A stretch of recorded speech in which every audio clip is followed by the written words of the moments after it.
சேதராப்பட்டு நீலாவதி அம்மன் கோவிலில் கூழ்வார்த்தல் மற்றும் திருவிழாவில் திரளான பக்தர்கள் பங்கேற்று சுவாமி தரிசனம் செய்தனர். புதுச்சேரி மாநிலம் வில்லியனூர் கொம்யூனுக்கு உட்பட்ட சேதராப்பட்டு பழைய காலனியில் அமைந்துள்ள அருள்மிகு ஸ்ரீ நீலாவதி அம்மன் திருக்கோவிலின் ஆண்டு திருவிழாவை ஒட்டி கூழ்வார்த்தல் விழா பக்தி பரவசத்துடன் நடைபெற்றது. கடந்த 22ஆம் தேதி கொடியேற்றத்துடன் தொடங்கிய விழாவில் தினந்தோறும் அம்மனுக்கு சிறப்பு அபிஷேக அலங்காரங்கள் மற்றும் தீபாராதனை நடைபெற்று வருகிறது. விழாவின் முக்கிய நிகழ்வாக கடந்த வியாழக்கிழமை இன்னிசை கச்சேரி, கரகாட்டம் மற்றும் அம்மன் திருவீதி உலா நடைபெற்றது. இந்த நிலையில் கடந்த வெள்ளிக்கிழமை கூழ்வார்த்தல் நிகழ்ச்சியில் ஏராளமான பக்தர்கள் கலந்து கொண்டு அம்மனுக்கு கூழ் மற்றும் கஞ்சி ஊற்றி நேர்த்திக் கடனை செலுத்தி வழிபட்டனர். தொடர்ந்து சிறப்பு படையில் சமர்ப்பிக்கப்பட்டு பக்தர்களுக்கு பிரசாதமாக கூழ் வழங்கப்பட்டது.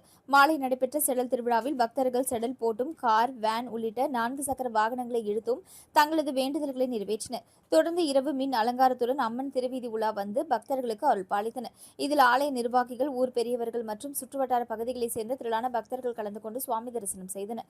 பக்தர்களின் திரளான பங்கேற்பால் சேதராப்பட்டு ஸ்ரீ நீலாவதி அம்மன் கோவில் ஆண்டு திருவிழா ஆன்மீக எழுச்சியுடன் சிறப்பாக நடைபெற்றது.